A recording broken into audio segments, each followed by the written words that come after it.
अस्सलामुअलैकुम नाज़रीन, JN news HD के साथ मैं हूं नाइला भट्टी। नजर डालते हैं आज की अहम खबरों पर।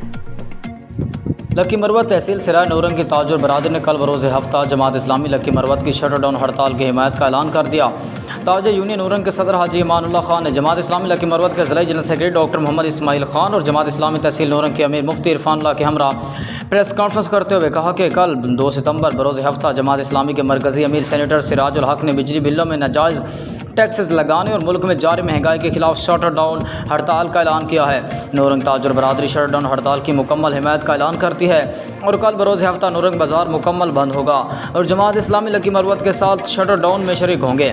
कबल अज़ीं जमात इस्लामी लक्की मरवत के ज़िला general secretary doctor Mohammad Ismail Khan और जमात इस्लामी तहसील नौरंग के चेयरमैन मुफ्ती इरफानुल्लाह ने नौरंग बाज़ार में ताजुर बरादरी से अलग अलग मुलाकातें की और कल के शटर डाउन हड़ताल में शिरकत की यकीन दहानी करा।